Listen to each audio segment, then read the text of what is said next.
Hello student, हमने आपको जो कराया था पिछली वीडियो में उससे आगे हम आपको करा रहे हैं। तो अब जो आपकी हेडिंग है वो है नेनेस्ट समीकरण।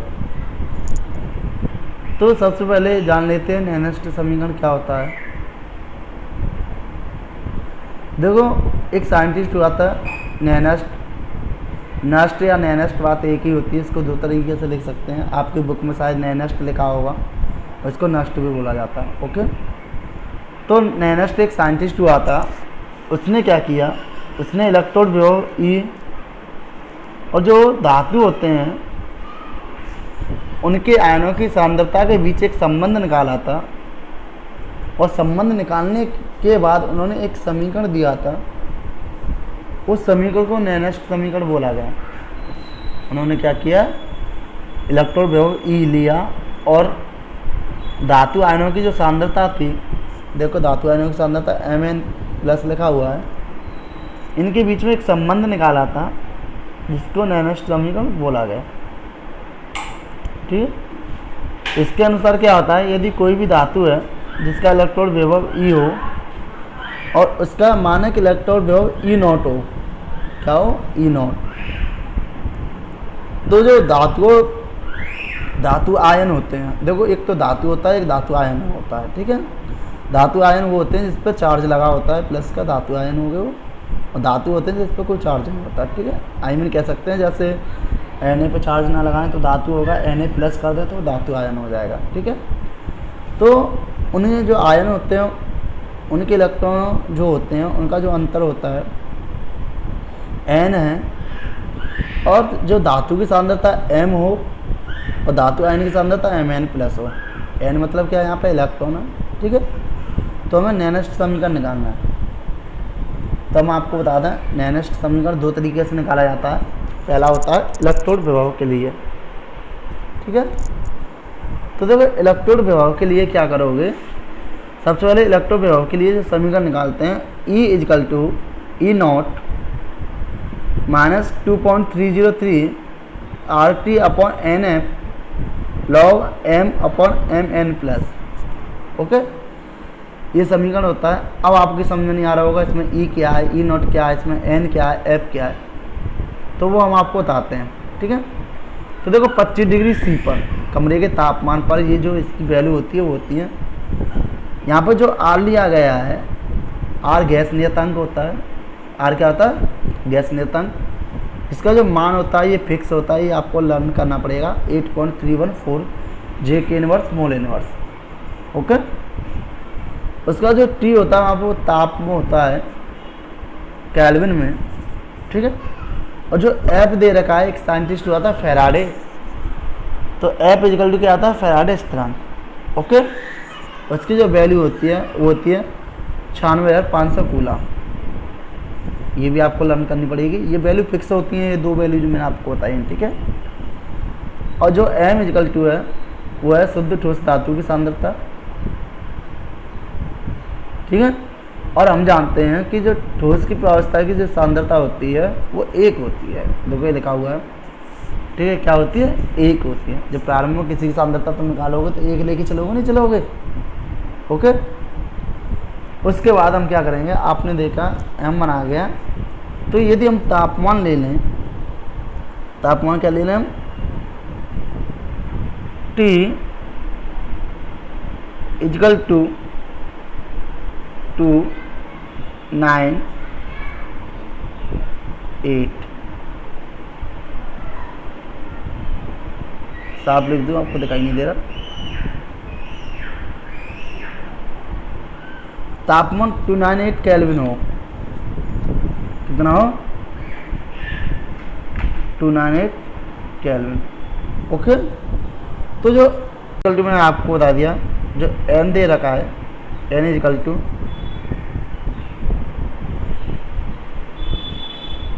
अभिक्रिया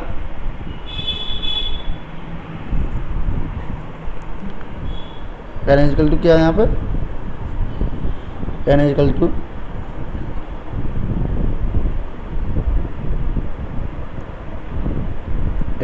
यहाँ पे अभिक्रिया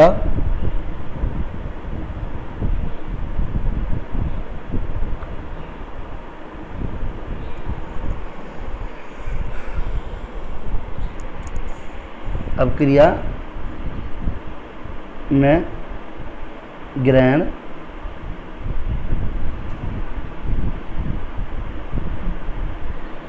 अपक्रिया में ग्रहण इलेक्ट्रॉन।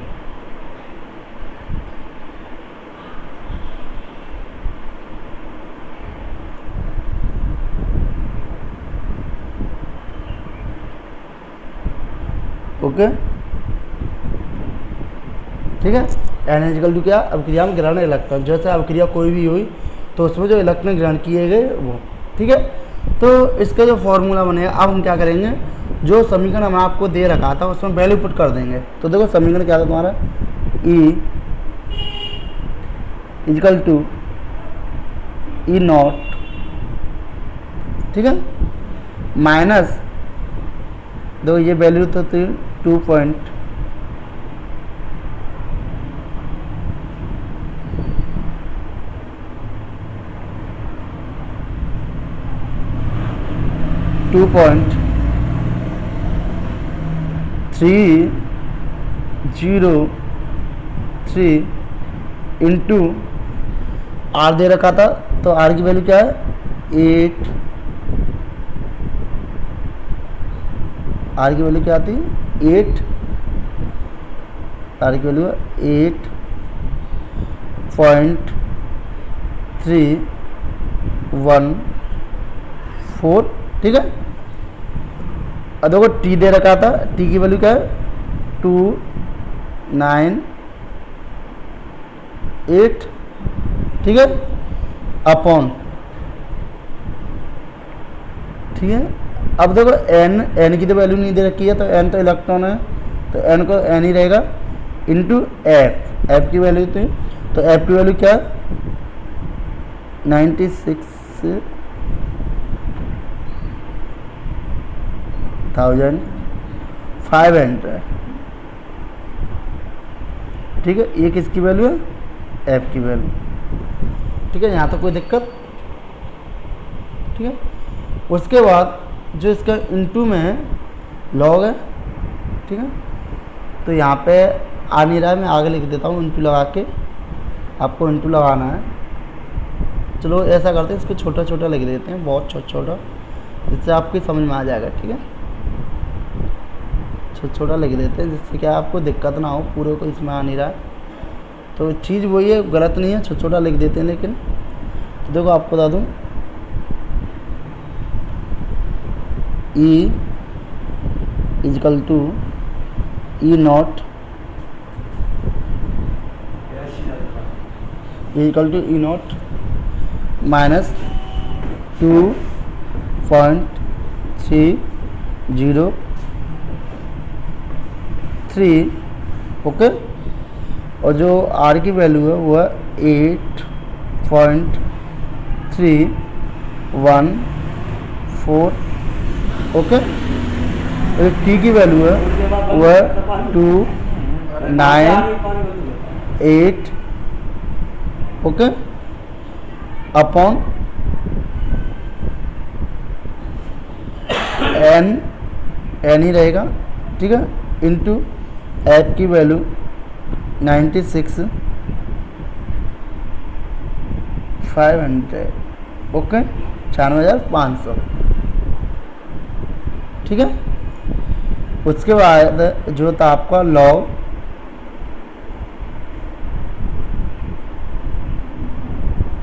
लॉग 1, क्योंकि एम की वाई वैल्यू 1 हो गई 1, और जो एम एन है आयन, उसकी वैल्यू तो वही रहेगी, एम एन ही रहेगी।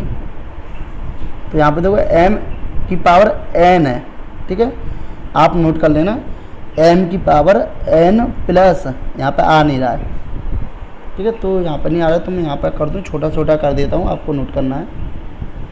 तो देखो ये होगा एम की पावर, बहुत छोटा छोटा कर रहा हूँ भाई, ठीक है।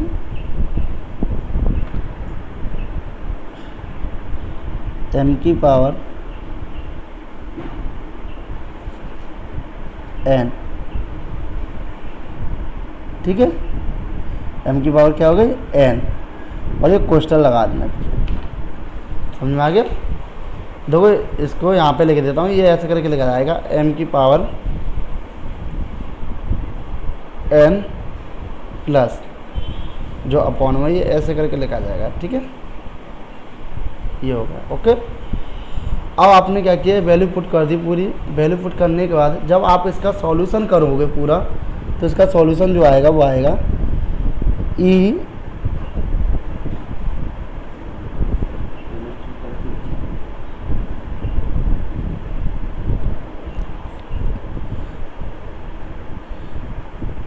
जो वैल्यू आएगी E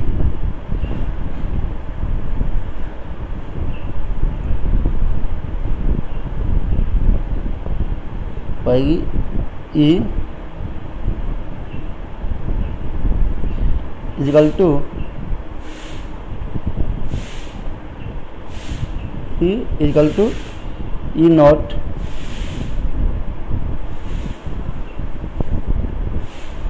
equal to E naught minus 0.0591 upon n। Okay, log. अब देखो वहाँ पे आपकी समझ में नहीं आया था एम एन कैसे लिखते हो, यहाँ पे मैं लिख दे रहा हूँ लॉग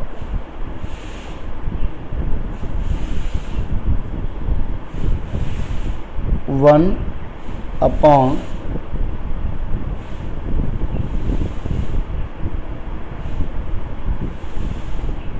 m की पावर n प्लस, ऐसे लिखना था। ठीक है, वहाँ पर आपकी समझ में नहीं आया तो यहाँ पे देखना। ओके, तो ये इसका फॉर्मूला होता है।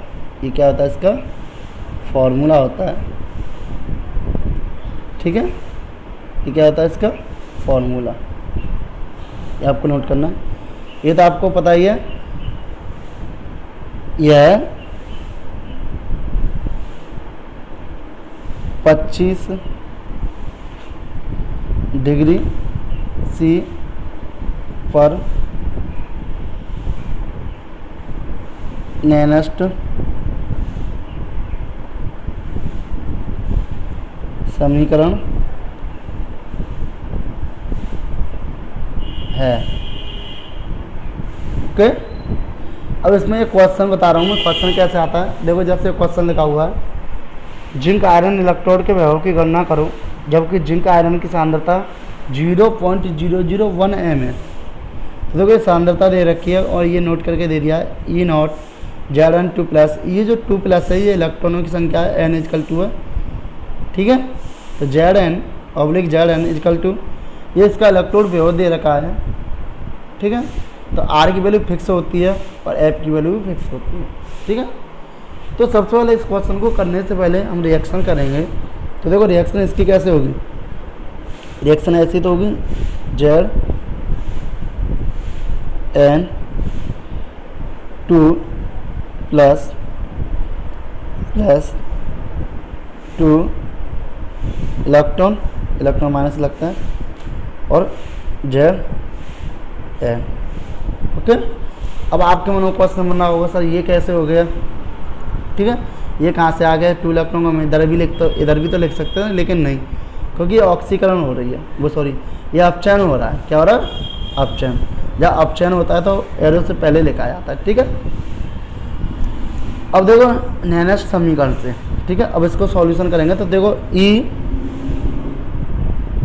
नेक्स्ट समीकरण क्या होता है, ई इजकल टू ई नॉट, ठीक है, माइनस 2.303 इंटू 8 इंटू 8.314 इंटू 298, ठीक है, 298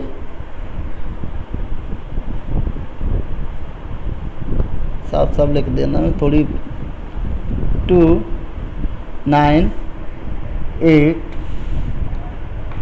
ओके अपॉन,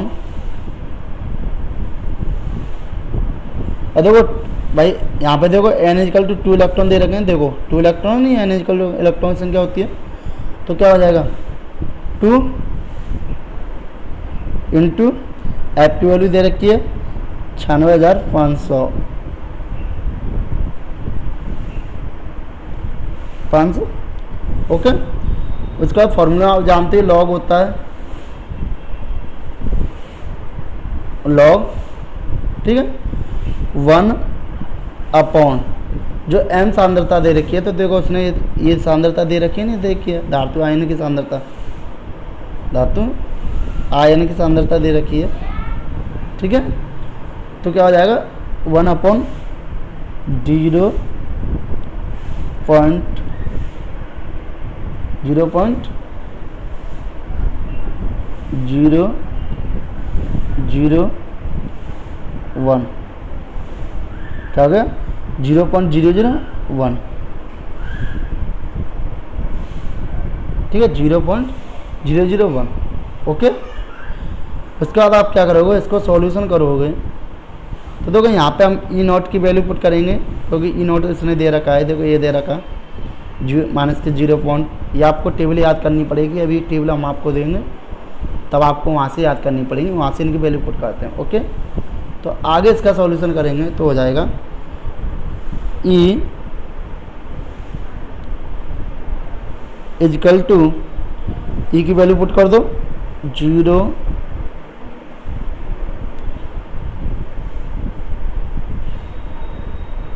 पॉइंट,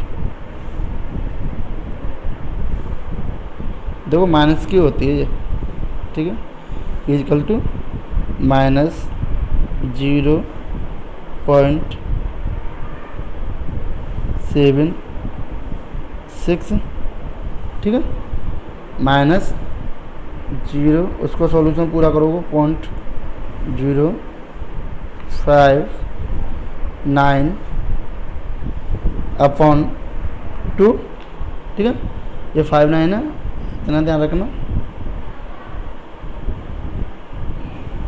ठीक है दोबारा 59 ओके, ठीक है 2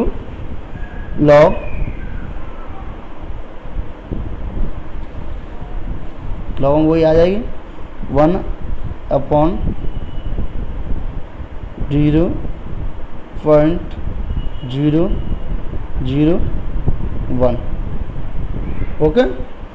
आगे तुम इसका जो सॉल्यूशन करोगे तो आएगा, देखो इसका सॉल्यूशन तो माइनस के 0.76, ठीक है इसका जो करोगे तो ये हो जाएगा तुम्हारा पूरे का, इसका वो करोगे तुम तो ये हो जाएगा 0.0295, ठीक है।